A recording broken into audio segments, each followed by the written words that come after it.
ఈ నూతన సంవత్సరం నుంచి మాజీ ముఖ్యమంత్రి వర్యులు జగనన్న మరింత దేవుడి యొక్క సంపూర్ణ ఆశీస్సులు ఉండాలి, మళ్ళీ ఆంధ్రప్రదేశ్ రాష్ట్ర ముఖ్యమంత్రిగా మరొకసారి రావాలి అని ఆ దేవాది దేవుణ్ణి కోరుకుంటా ఉన్నాము. మరి అదేవిధంగా ఈ కూటమి ప్రభుత్వానికి కూడా దేవుడు మరింత బుద్ధి ప్రసాదించి వాళ్ళు ఏవైతే వాగ్దానాలు ఇచ్చారో ఆ వాగ్దానాలన్నీ కూడా నెరవేర్చుకునే విధంగా దేవుడు ఈ కూటమి ప్రభుత్వానికి చంద్రబాబు నాయుడు గారికి మరింత బుద్ధి ప్రసాదించాలని మనం మనస్ఫూర్తిగా కోరుకుంటా ఉన్నాము. ఎందుచేతనంటే సూపర్ 6 హామీలు ఇచ్చారు, 2 సంవత్సరాలు గడిచింది, మరి 3వ సంవత్సరంలో కూడా అడుగు పెట్టాము, 3వ సంవత్సరం యొక్క బడ్జెట్ కూడా మరి ప్రవేశపెట్టి ఉన్నారు. మరి ఏ రకంగా కూడా పేద ప్రజలకు ఇచ్చిన వాగ్దానాలు నెరవేర్చుకోవట్లేదు. మరి ఈ ఉగాది రోజున దేవుడు ఈ కూటమి ప్రభుత్వానికి మరింత బుద్ధి ప్రసాదించి ప్రజలందరికీ కూడా మంచి చేయాలని మనస్ఫూర్తిగా ఆకాంక్షిస్తూ మరి ఈ పరాభావనామ సంవత్సర తెలుగు సంవత్సరాది శుభాకాంక్షలు తెలియపరుస్తాం. నేను ఒకటే చెప్తా ఉన్నానండి, ఇప్పుడు ప్రజలందరూ కూడా ఎదురు చూస్తూ ఉన్నారు. ఈ కొత్త సంవత్సరం అయినా చంద్రబాబు నాయుడు గారు ఏవైతే సూపర్ 6 హామీలు ఇచ్చారో అవి నెరవేరుస్తారా లేదా అనేది ప్రజలు ఎదురు చూస్తూ ఉన్నారు. ఎందుకంటే 2 సంవత్సరాలు గడిచిపోయి కేవలం ఏంటంటే ఇవాళ ఆంధ్రప్రదేశ్ రాష్ట్రంలో డైవర్షన్ పాలిటిక్స్ జరుగుతుంది తప్పితే ఇచ్చిన హామీలు నెరవేర్చుకున్న సందర్భాలు ఎక్కడా కూడా కనబడట్లా. ప్రజలు ఎవ్వరూ కూడా సంతోషాలు ముఖాల్లో కనబడట్లేదండి. మీకు మార్కెట్లే ప్రత్యక్ష మీకు లైవ్ కనబడుతూ ఉంటుంది. ఇవాళ ప్రభుత్వం ఏదైనా పథకాలు ఇస్తే మార్కెట్లు కలకల్లాడుతాయి. అసలు మార్కెట్లు వ్యాపారస్తులు విలవిల్లాడుతూ ఉన్నారు, ప్రజల చేతుల్లో చిల్లి గవ్వ కూడా లేకపోకుండా ఉన్న పరిస్థితులు. ఇవాళ నిజంగా పిల్లలు స్కూల్స్కి వెళ్తున్నారు, కాలేజెస్కి వెళ్తున్నారు, మరి ఫీజు రియంబర్స్మెంట్లు ఎక్కడ జరుగుతున్నాయండి?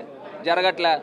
మళ్ళీ ఈ తల్లికి వందనం అన్నారు, అవి కూడా అరాకొరగా ఇస్తున్నారు. మొదటి సంవత్సరం పూర్తిగా మరి ఇవ్వను కూడా ఇవ్వలేదు. మరి కొత్త సంవత్సరం అయినా రాష్ట్రానికి చంద్రబాబు నాయుడు గారు సంపద సృష్టిస్తా అన్నారు కదా, ఆ సంపద అయినా సృష్టించి ప్రజలకు మంచి చేయాలని కోరుకుంటా ఉన్నాం.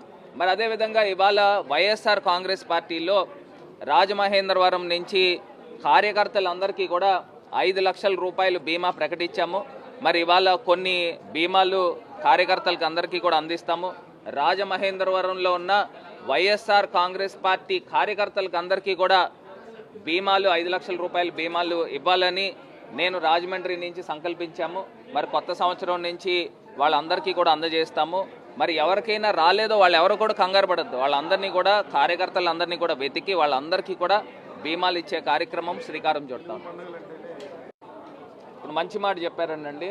ఇవాళ నిజంగా చంద్రబాబు నాయుడు గారు ఇప్పటికైనా ఏదైతే కల్తీ నెయ్యి, కల్తీ లడ్డు అని చెప్పి తిరుపతి ప్రతిష్టని మంట కలిపే కార్యక్రమము మరి చేస్తూ ఉన్నారు. ఇప్పటికైనా దీన్నైనా మానుకోండి. ఇప్పుడు ఏదైతే కోర్టుల్లోనూ సిబిఐ ఉన్నారో వాళ్ళు చూసుకుంటారు.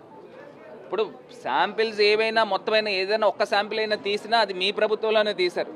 ఏ కలంకం వచ్చినా మీకే వస్తుంది, అది మట్టికి మర్చిపోవద్దు.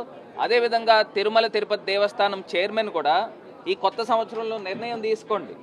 మీరు చేసిన తప్పుకి మీరు దాన్ని నిరూపించుకునేదాకా అయినా కనీస పక్షాన మీరు తిరుపతి చైర్మన్, టీటీడీ చైర్మన్ కింద తప్పుకోవాల్సిందిగా మరి డిమాండ్ చేస్తూ ఉన్నాము. దాన్ని చేయడం వల్ల హిందూ ధర్మాన్ని పరిరక్షించిన వాళ్ళు అవుతారు. ఏదైతే చంద్రబాబు నాయుడు గారు డ్రగ్స్ కేసులో ఎంపీకి ఏదైతే షోకాస్ నోటీస్ ఇచ్చారో అదే తరహాలో టీటీడీ చైర్మన్కి ఎందుకు ఇవ్వరు అని అడుగుతా ఉన్నా. పోనీ ఆయనకి రాజకీయాలకు సంబంధం లేకపోతే ఆయన పక్కకు తప్పుకోమనండి, ఎవరైనా స్పెషల్ ఆఫీసర్తో నడిపించండి. ఆయన క్లీన్ చీట్తో బయటకు వచ్చిన తర్వాత కావాలంటే అవ్వచ్చు.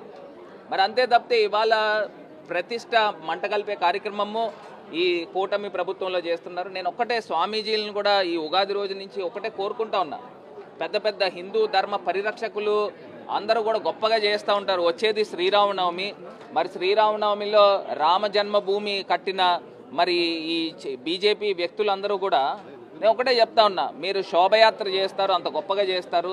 కలియుగ వైకుంఠుడు వెంకటేశ్వర స్వామికి అపచారాలు జరుగుతున్నప్పుడు మీరు ఎందుకు గొంతు లేపట్లేదని అడుగుతున్నా, మీరు ఎందుకు మాట్లాడట్లేదు అని అడుగుతున్నా. మీరు మాట్లాడాలి కదా. ఇప్పుడు ఆయన చంద్రబాబు నాయుడు గారు తిరుపతి లడ్డూలో జంతువులు కొవ్వు అన్నాడు, దాని తర్వాత బాత్రూంలో వాడే యాసిడ్లను అన్నారు. మరి ఇన్ని అపచారాలు మాట్లాడుతున్నప్పుడు ఒక పక్కన సిబిఐ ఉన్నది, ఇంకో పక్కన సుప్రీంకోర్టులు ఉన్నాయి. ఇంకా ఈ నివేదికలు పూర్తిగా రాకపోకుండానే నివేదిక వచ్చింది, సిబిఐ కూడా ప్రకటించింది, కోర్టుకి సబ్మిట్ చేసింది. అందులో ఎక్కడా కూడా ఈ అవశేషాలు లేవు అని చెప్పి క్లియర్గా ప్రకటించిన తర్వాత ఈ పెద్దలు ఎందుకు మాట్లాడట్లేదు స్వామీజీలను అడుగుతా ఉన్నా. ఇది నిజంగా చాలా ఆశ్చర్యం అనిపిస్తూ ఉంది. బీజేపీలో చంద్రబాబు నాయుడు గారు ఎన్డీఏ ప్రభుత్వంలో ఉంటే మరి ఇవేవి ఎవరు కూడా పట్టదా?